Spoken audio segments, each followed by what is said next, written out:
Good evening, everyone. We want to welcome you to tonight's program, our Feel Well, Heal Well Lounge, which we have been doing every Sunday for the past few months to help give an opportunity for self-care for healthcare professionals, especially during this challenging time.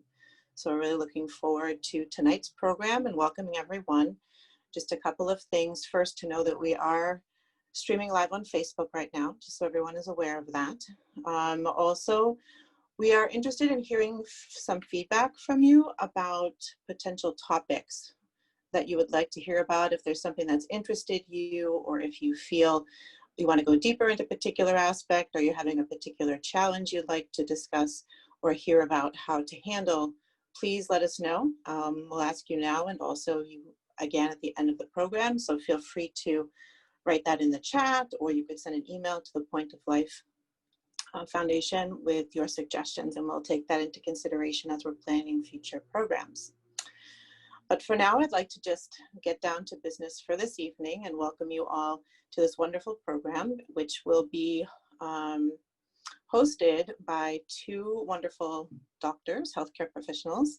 The first you know well, Dr. Kala Iyengar. She's been with us almost every Sunday, and of course was a pediatrician by training, and in her past life she was a pediatrician, and now she's been serving for the last 20 years as the director of Peace Village for the Brahma Kumaris. That's in upstate New York, and hopefully eventually someday you'll all get to visit. I was just there this weekend. It's absolutely beautiful, but at some point soon hopefully we'll be back open for retreats again. And our main speaker tonight is Dr. Kanishtha Agarwal. Kanishtha also was a pediatrician by training and studied in India. And then when she came here, she switched her focus to public health and now does research in Augusta, Georgia. And she's also a longtime practitioner and teacher of Raja Yoga meditation. So we are looking forward to hearing her sharing for tonight, and hope that you all enjoy and take benefit. And I'll just open and turn the floor over to Dr. Kala. Om Shanti. Hello, everyone, and good evening. Yes, it's a great pleasure always Sunday evenings to come together and to be on the same platform and hear and talk about things of the heart, things that are really true and relevant for these times. As you know, we have done this program for a few months now in the hope that what you get out of this few minutes is helpful the whole week and actually helpful the whole time, whole life. So welcome once again. I know for the last, not last two, but we have had two sessions that were specifically focused on meditation, the practice of meditation, and Dr. Rona had taken us through those steps. And I'm just hoping that everybody has not only benefited, but is practicing those steps, or if there are questions or clarifications. What we had intended to do was to allot perhaps next session to going over the actual practice, how it's doing for you. One is we telling you this is what it is, and the other is you telling us what it's doing to me and how far I'm able to keep up with it, or where do I get stuck, and so on and so forth. So just be prepared to come and share and ask and really improve and expand on the understanding and the practice of meditation next week.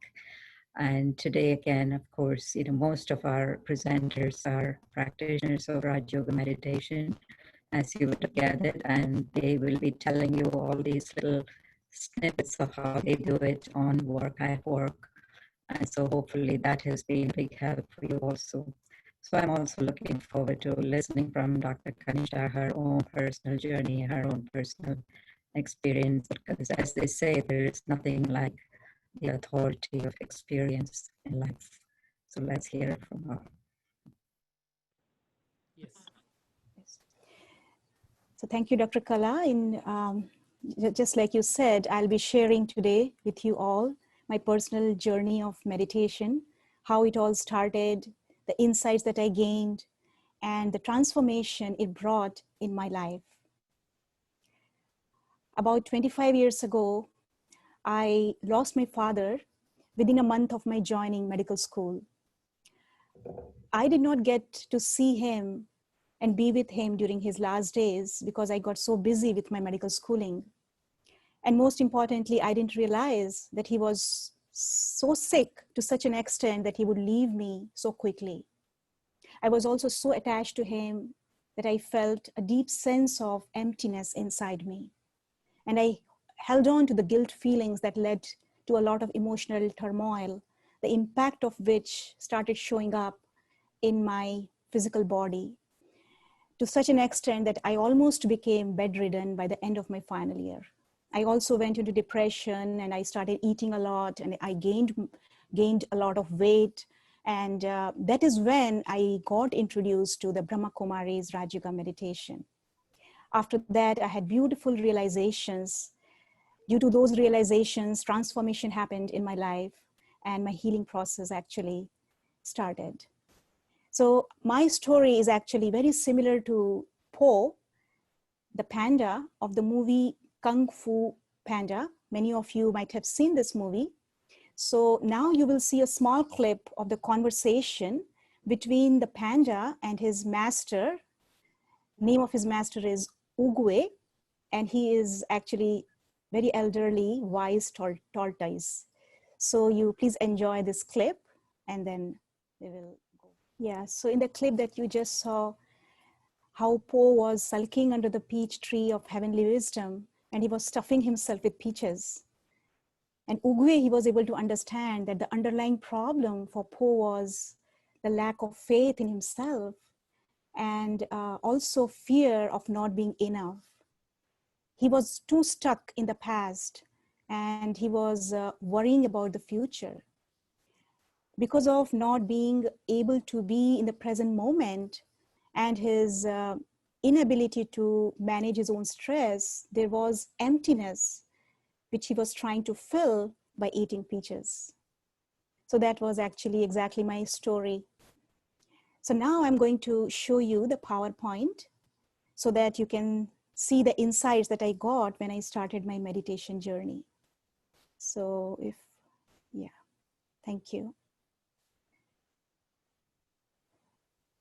So when I started having pain in different parts of my body, my knee joints, my shoulder joints, and so many different joints started aching, I visited so many doctors. What they prescribed was just pain medications. They were not able to find anything in my body. So in my meditation practice, I discovered the cause of my own pain. And as you see here, the first thing that I found was that I was living too much in the past. I was thinking too much about my father, about my family, about my sisters. Secondly, I was thriving on worrisome thoughts. And also, I was generating a lot of negative emotions in the form of anxiety, sadness, depression, and most importantly, the guilt about not being of much help to my father during his last days. And because of all of these, the thoughts and the emotions, I was feeling very empty from inside. And I was trying to fill that emptiness by eating excessively. And that led to weight gain and a lot of load on my knee joints. So after this discovery, I realized that I need to bring about some change. And I questioned myself, what is my relationship with pain? Next slide, please. Yeah. So I realized that my response towards pain determines the quality of my life. So maybe you all can take a moment to think about, if you get some kind of pain, how do you perceive pain? Do you see it as your friend or as an enemy? Just take a moment to think about it. And maybe if you like, you can put your thoughts on the chat box. What do you feel? How do you see the pain?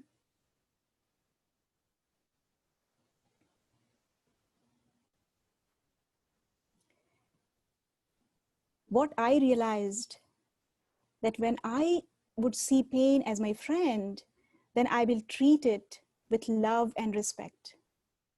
On the other hand, if I started to see my pain as my enemy, then I will try to fight it out. And in that process, I'll get tired, exhausted. So then I realized that it's very important for me to change the way I look at pain. And in order to change my perception towards pain, I decided to delve deep into the understanding of pain.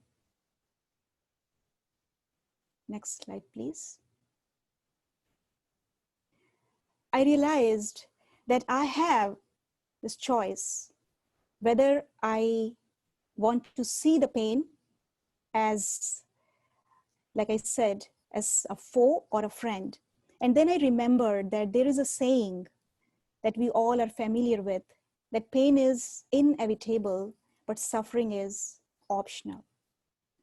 And I have to make the choice whether I want to suffer or not. And then I became aware that the pain that I was having, the pain had come to me as a messenger. Because if there was no pain, I wouldn't know what was going on with my body. Just like if a car is low in gas, a signal starts to show up, and then we become alert that we need to fill up our fuel tank, right? We cannot take our car for a long drive. Similarly, I realized that this body is like a car, and the pain is that warning signal that I need to stop and I need to check what my car, that is my physical body, needs before I move around and engage myself in different activities. I also realized that the pain is a sensation, and that I have no control over my pain, the sensation, but I do have the control over how I want to experience the sensation of pain. And how can I change my experience of the sensation of pain? We have seen that the threshold of pain is very different for everyone. Some people, even if they have a little bit of pain, they start to shout, they start to scream. Whereas some people, they remain very quiet. Even if they have a lot of pain, still they are able to tolerate pain, intense pain. Because the sensations are always accompanied by the emotions. But we all have the choice whether we want to generate positive or negative emotions. And it has been seen in the countless studies that positive emotions, they always lead to less suffering. And that is why I figured it out, that is why it is said that suffering is optional, because it's up to me what type of emotions do I want to generate, positive or negative. Now let's understand a little bit about neuroscience of pain. Next slide, please. So whenever we have pain in any part of our body, this is like an information. Pain is like the information. So this information is actually carried by specialized cells, neurons, nociceptors, and they are stimulated, and then nerves, they take the information of the pain to different parts of the brain. And in the brain, there is a specific region which is called as limbic system, which is usually the first to respond to such information. And this limbic system, actually, it is comprised of many different structures, as you see here in this picture: hypothalamus, amygdala, hippocampus, and thalamus. These structures, actually, they all work together as a team. But amygdala is the one that really processes emotions and gives meaning to pain. So if amygdala perceives pain as a threat, then it starts to generate the emotion of fear. which causes, as we all know, when there is fear, there are release of chemicals which are unhealthy, and they affect the normal functioning of the body. On the other hand, if amygdala perceives the pain as something good, like I said before, if you see pain as your friend, so you embrace pain, you shake hand with pain, and then what happens? It generates, then the amygdala starts to generate healthy chemicals like dopamine, oxytocin, serotonin, endorphins, especially endorphins, which are natural morphines, as you know, we all know. So then I realized that I had actually conditioned my amygdala in the wrong way, because the emotions that would get generated would be that of fear and guilt that I was carrying inside, especially the guilt.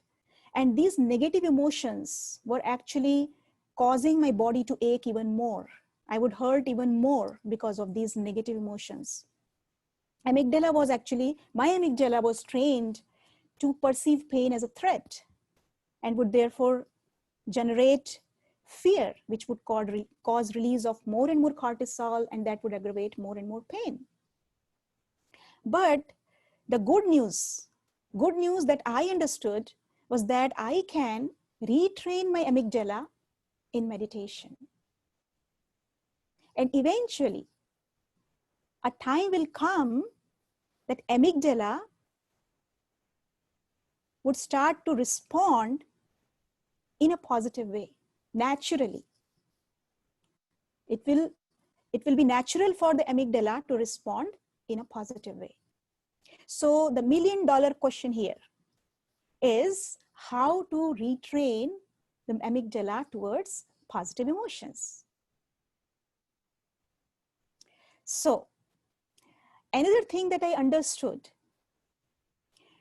that the functioning, that there is actually role of another part of our brain, and that is the outer part of the brain that we call as the cortex, the cortical part, mainly the prefrontal cortex, as you see here in this picture, that is the front part of the brain. This also receives pain signals. And this is the part that gets activated during meditation.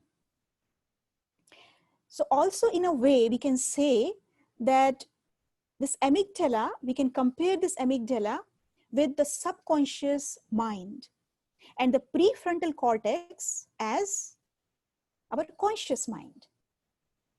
And what happens during meditation, our conscious part of the mind gets activated in the sense that we make conscious efforts to create thoughts, right? We make conscious efforts to create thought. So when we start to create thoughts, that is what will be carried to this limbic system. So what we have to do is to make this conscious, to use our conscious mind to generate positive thoughts continuously, and which can happen only if I see the pain as something good. That means I change my perception towards pain and I keep creating many, many positive thoughts in such a way that I kind of flood the amygdala with positive energy so that it can create positive emotions. And then what I realized as I continued with my meditation practice, that it was not the brain actually that was generating the thoughts. Brain was just a receiver. It was receiving the thoughts, but there was something else that was producing the thoughts. For the first time, I was able to understand the distinction between the brain and that being, the being that was actually generating the thoughts. It was an enlightening moment for me that there is someone higher than the brain I begin to understand the psychodynamics of mind and the interplay of the mind, brain, and the soul. This distinction became clearer and clearer, as I proceeded further. Up till then, when I started my journey, I always felt that brain is the boss. Brain is the one who does everything. Brain has all the control. But then what happened, that I realized that brain is merely an instrument. Just like, I would go to the hospital, I would see the patients there. I would use the stethoscope to examine the patients. But I was aware that I was not the stethoscope. I was just using the stethoscope to examine the patient. And even if I think more about that, what I realized that I was not even the hand that I was using to hold the stethoscope. I was not my hand. I was not even my arm. My arm was just attached to the hand. So I was not my stethoscope. I was not my hand. I was not my arm. And I was not even my brain, because brain was actually sending the message to the arm, to the hand, to hold the stethoscope and to examine the patient, right? So I would always think that then who is the one who is really behind, who is making me really understand what is going on in the patient's body. So there is someone who is really understanding and deciding that this patient has a problem or not. So who is that one? So I realized that is the soul. That is not even my mind. I got this understanding that I am not even my mind. Like we say my mind. We don't say I mind, right? We say my mind. So I am not my mind. I am not my hand. I'm not my arm. But I am more than all of these. I am that being who has the control over all of these. And that being is actually not visible. That being has all the control. So then I understood that the real boss is the being. And I am much more than the chemicals, the biology of the brain, the body that I can see with my physical eyes. What I cannot see is the being, and that is what I am. And this understanding of the soul was really very enlightening for me. And I started actually not just understanding, but I started practicing seeing myself as a soul, as a being. With that understanding, I realized that soul is actually the source of all qualities, the qualities of love, peace, happiness, all beautiful qualities. Soul is the one who is like a storehouse. And mind is the one who actually uses the raw material. The raw material is in the soul. All the qualities, they are like raw material. It's the mind that uses these raw material to generate thoughts. And then these thoughts, they are then relayed to the brain. And then the amygdala gets stimulated and the body responds accordingly. So the entire picture was very clear to me. So who am I? I realized that who am I? This is a very important understanding that I was actually missing in my life. And when I understood this, I started generating more and more positive emotions. And this really helped me with my physical body. And I started to see changes happening in my physical body. Because I was able to generate morphines. I don't have to depend upon the external pain medications. And very soon, actually, I did not take any pills. I would just sit in meditation and I would create my own painkillers. So the transformation happened. Next slide, please. The transformation happened at many levels in my life. After I got this beautiful understanding that I am a soul, I am that being, I am immortal. I am not the physical body, but I am a spiritual being. So I actually stepped out from my physical dimension towards that spiritual dimension. And I started living in the present moment. And I started focusing on what I had gained instead of what I had lost. And I started, like I said, I started creating more and more uplifting and positive thoughts. I started to believe that I have the power to heal my own body, that I am a powerful soul. And I can really bring that healing energy. I can create that healing energy for myself. And as I started doing this practice, I began to experience fullness within. The feeling of emptiness was slowly, it was going down. And I started to feel very full, very contented, very, very happy from inside. And as I started to feel the fullness, I started to overflow. And also, another thing that I realized in my meditation practice was that it's not just connection with the being that I am, but also that I can connect to that higher being that is God, who is the ultimate source of healing energy. I can also use my mind to communicate with that being and fill myself with all the positive energy, because I understood that God is the ocean of healing energy. God is the ocean of love. God is the ocean of peace, ocean of happiness. So I started practicing that.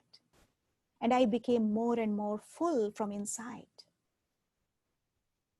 To such an extent that I started using whatever I got, I started using to serve others. And I realized that the more I would serve others, the more I would feel good because I would get blessings from others. I started helping out at the meditation center. Whatever they would need, I would go and I would help. And my pain would be just gone.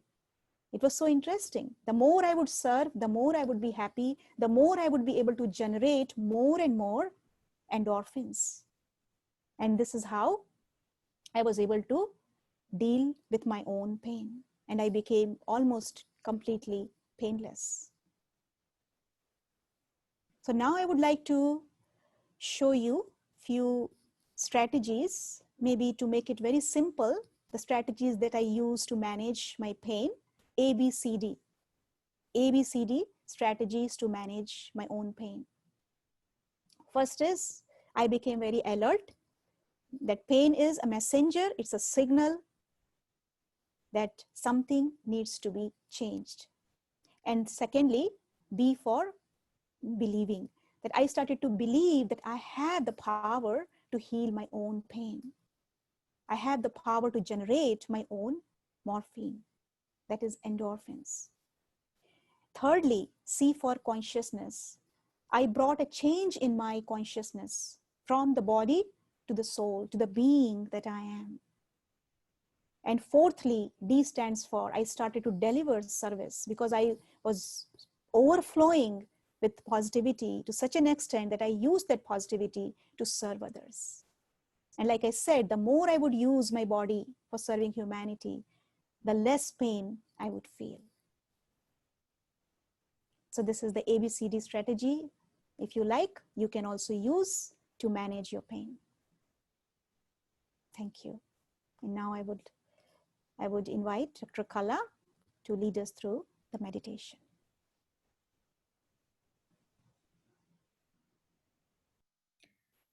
Wow. Thank you. Thank you so much, Dr. Kanishtha. You've taken us not just through your life, but you've taken us through and through, from outside, through your brain, right through to the center of your being. You have really taken us on a journey, and that too with very, very convincing and scientific model of the brain. And I think this is the time we always looked upon spirituality and science as two different disciplines totally.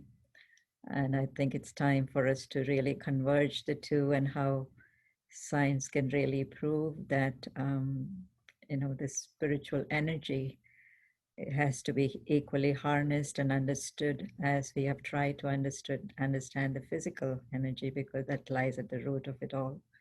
So thank you very much. And sure enough, yes, we will spend a few minutes thinking about these things and putting it into practice right now at the present time, in these present moments, as if all of the things that happen to you happening to us too, each one individually. So let's sit back.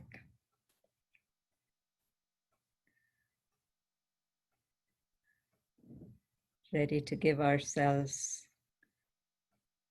a chance to release some of that healing energy that you talked about.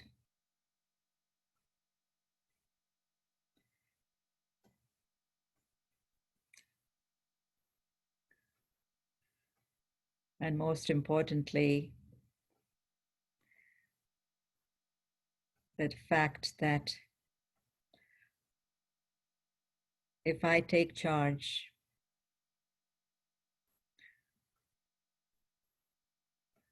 if I take charge of my own thoughts and my pattern of thinking,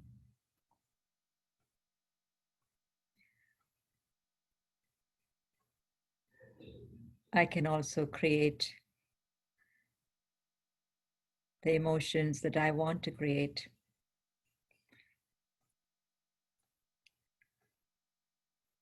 And within that lies my ability to release these healing elements of life.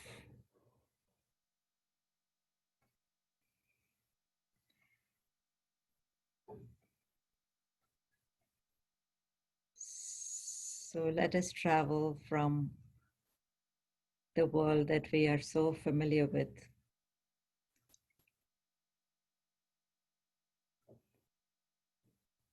the world of material, the world of change,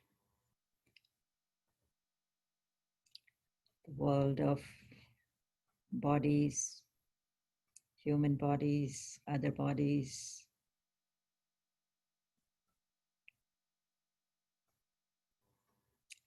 the world of movement, the world of sound.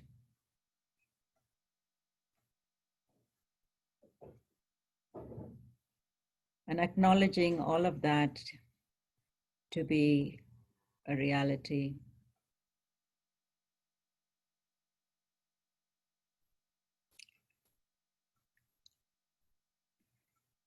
Let us move slowly but gently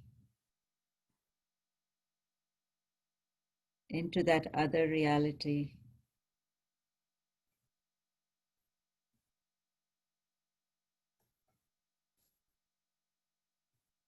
The one that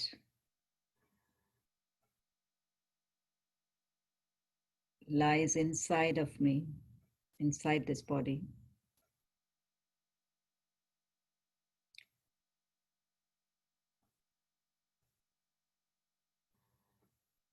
The one who is actually generating all the thoughts and emotions and perceiving so much.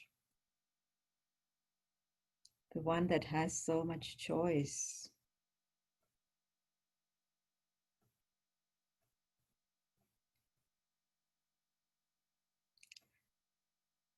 that tiny little spark of living energy that influences every part of this body, and most importantly, the brain.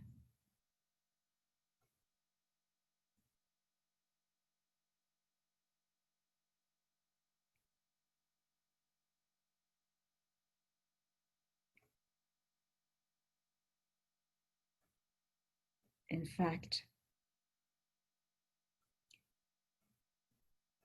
I begin to see the brain inside my head as an instrument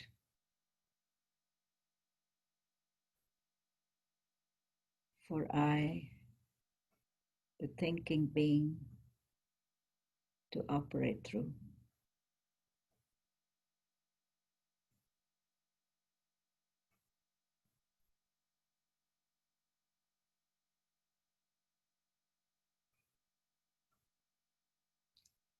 So this spark of living energy that I am,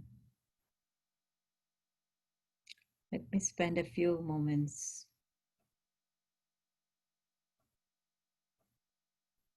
simply harnessing and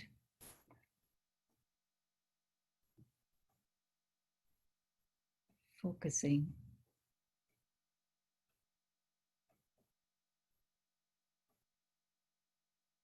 what it actually holds.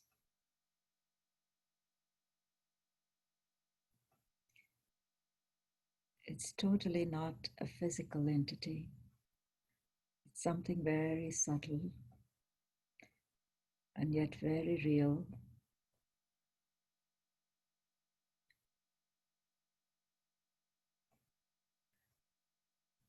And it has tremendous power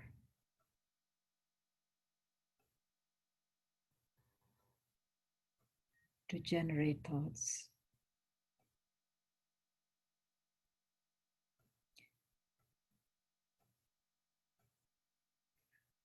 It can see clearly and make choices. So right now at this moment, I use my power to see, perceive, and choose. To think absolutely positive thoughts.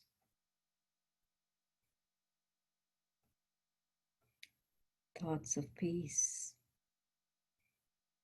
thoughts of love,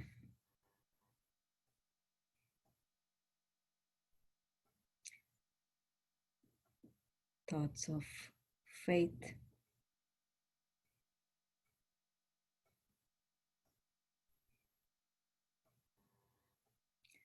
thoughts of happiness,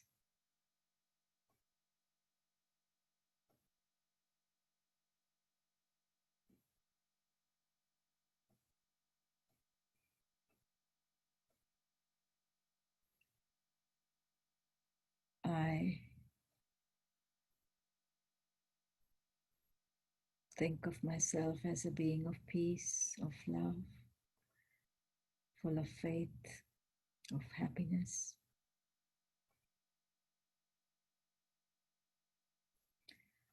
And this is not dependent on anything outside or even with the body.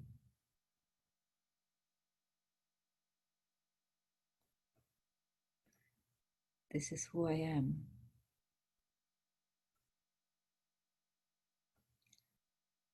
And I reinforce this again and again.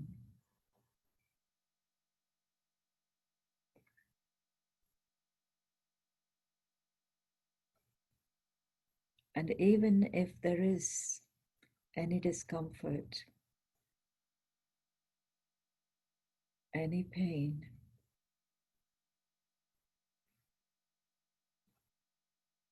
I can almost feel that I am different and separate from that pain.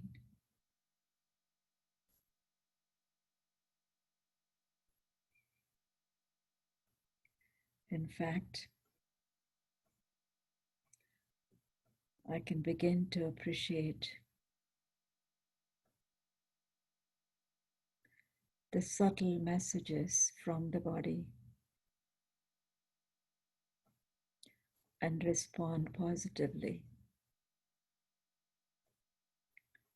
letting go of old patterns of thinking and holding on.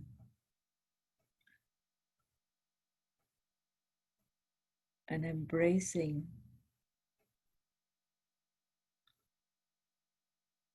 my own well-being and my own health in a new way.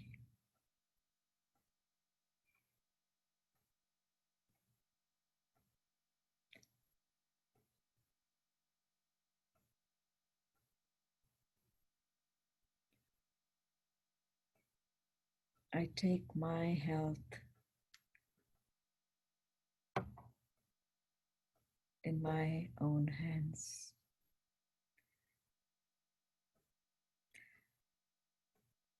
How I feel is entirely up to me. Yes, I do have to make friends with my body and whatever condition it has and any pain that I may have.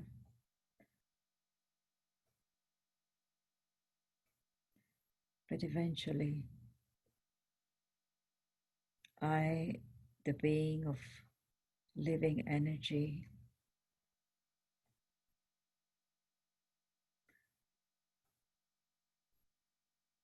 have the choice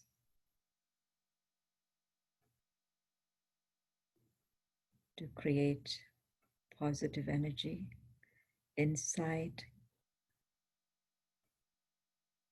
and transmit it outside, starting with my own body. So I take a few deep breaths and I can begin to feel that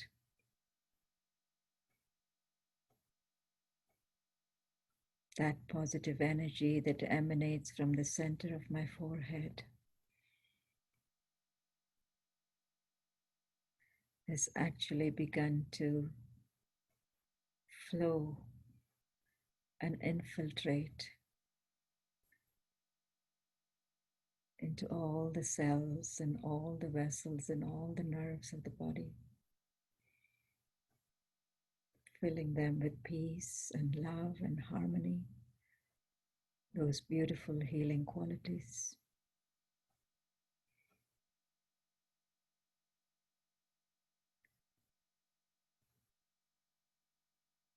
Om Shanti.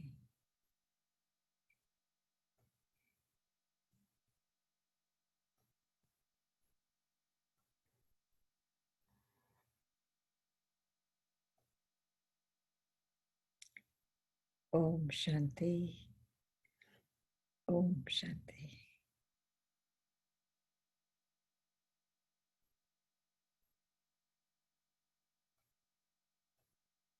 Thank you everyone. Thanks especially to Dr. Kanishtha.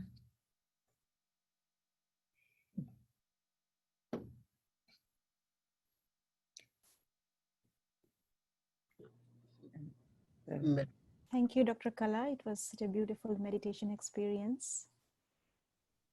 And also, I apologize for not seeing the chat messages. I think you all shared. Some messages are there in the chat box.